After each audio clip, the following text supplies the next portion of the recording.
Today we will be reading Because of Winn-Dixie, chapters 15 and 16. Let's start. Chapter 15. The Herman W. Block Memorial Library's air-conditioned unit didn't work very well. And there was only one fan, and from the minute me and Winn-Dixie got in the library, he hogged it all. He laid right in front of it and wagged his tail and let it blow his fur all around. Some of his fur was pretty loose and blew right off him like a dandelion puff. I worried about him hogging the fan, and I worried about the fan blowing him bald. But Miss Franny said not to worry about either thing, that Winn-Dixie could hog the fan if he wanted, and she had never in her life seen a dog made bald by a fan. Sometimes, when Miss Franny was telling a story, she would have a fit. They were small fits. They didn't last long, but what happened was she would forget what she was saying. She would just stop and start to shake like a little leaf.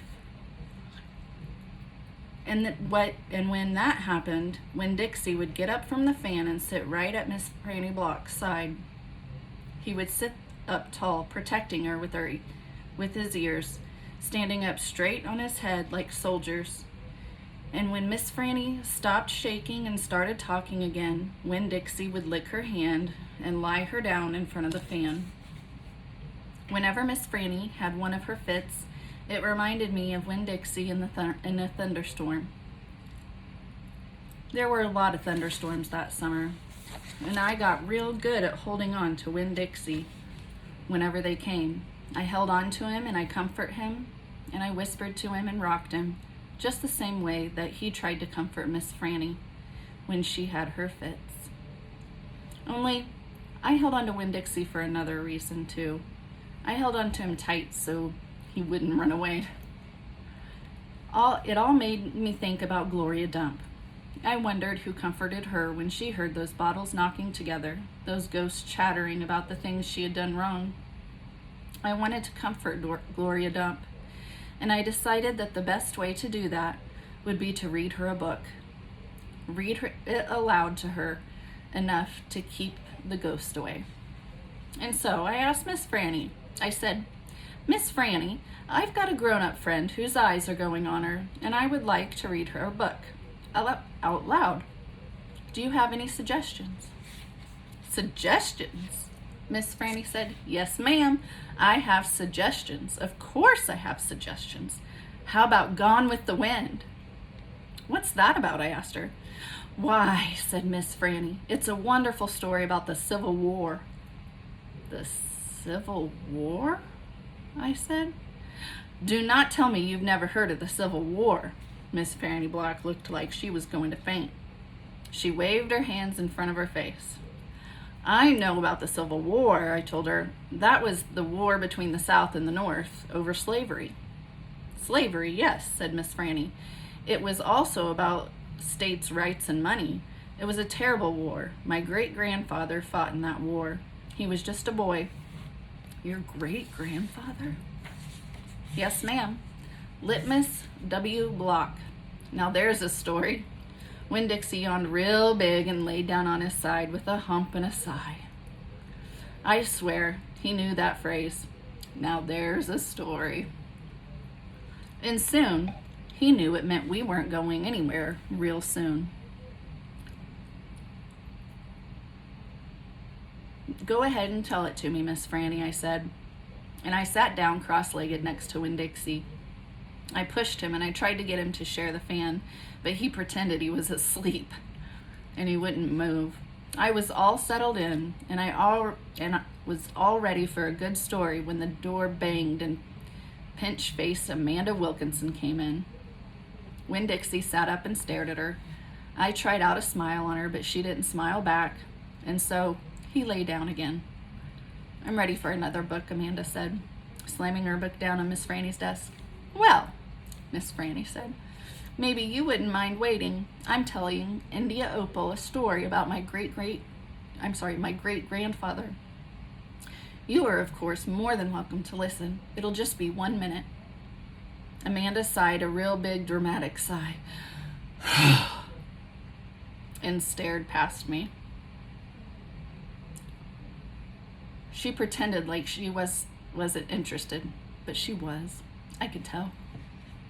Come sit over here, said Miss Franny. I'll stand, thank you, said Amanda. Suit yourself, Miss Franny shrugged. Now where was I? Oh yes, Litmus. Litmus W. Block. Chapter 16. Litmus W. Block was just a boy when the firing on Fort Sumter occurred, Miss Franny Block said as she started on in her story. Fort Sumter? I said, it was the firing on Fort Sumter that started the war, said Amanda. Oh, okay, I said. I shrugged. Well, Litmus was 14 years old. He was strong and big, but he was still just a boy.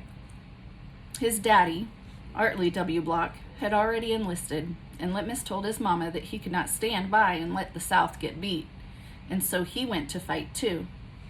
Miss Franny looked around the library, and then she whispered, Men and boys don't always want to fight. They are always looking for a reason to go to war. It's the saddest thing.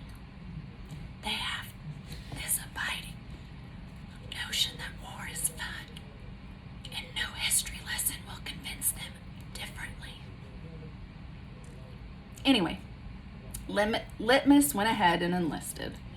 He lied about his age. Yes, ma'am. Like I said, he was a big boy. And the army took him, and Litmus went off to war. Just like that. Left behind his mother and 3 sisters. He went off to be a hero. But he soon found out the truth. Miss Franny closed her eyes and shook her head. What truth? I asked her. Why, that war is hell. Pure hell. Hell is a cuss word, said Amanda. I stole a look at her face. Her face was pinched up even more than normal. War, said Miss Franny with her eyes still closed. Should be a cuss word, too. She shook her head and opened her eyes. She pointed at me, and then she pointed at Amanda. Neither of you can imagine. No, ma'am.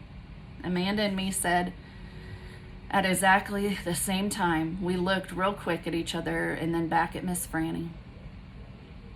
You cannot imagine. Litmus was hungry all the time. He was covered with all manner of vermin, fleas, and lice. And in the winter, he was so cold, he thought for sure he'd freeze to death. And that summer, why, there's nothing worse than war in the summertime. It stinks too. And the only thing that made Litmus forget that he was hungry and itchy and hot or cold was that he was getting shot at. He got shot at quite a bit, and he was nothing more than a child. Did he get killed? I asked Miss Franny. Good grief, said Amanda. She rolled her eyes. Now, Opal, Miss Franny said, I wouldn't be standing in this room telling you this story if he was killed. I wouldn't exist. No, ma'am. He had to live, but he was a changed man. Yes, ma'am, a changed man. He walked back home when the war was over. He walked from Virginia all the way back to Georgia. He didn't have a horse. Nobody had a horse except for the Yankees. He walked, and when he got home, there was no home there. Where was it? I asked her. I didn't care if Amanda thought I was stupid. I wanted to know. Why? Miss Franny shouted so loud that Winn-Dixie and Amanda Wilkinson and me all jumped. The Yankees burned it. Yes, ma'am, burned it to the ground. What about his sisters? Amanda asked. She moved around the desk, came and sat on the floor. She looked up at Miss Franny. What happened to them? Dead. Dead of typhoid fever. No, Amanda said in a real soft voice. And his mama? I whispered. Dead too. And his father? What happened to him? He died on the battlefield. Litmus was an orphan? I asked. Yes, ma'am, said Miss Franny Block. Litmus was an orphan. This is a sad story, I told Miss Franny. It sure is, said Amanda. I was amazed that she was agreeing with me about something. I'm not done yet, Miss Franny said. Winn-Dixie started to snore, and I nudged him with my foot to try to make him quit. I wanted to hear the rest of the story. It was important to me to hear how Litmus survived after losing everything he loved.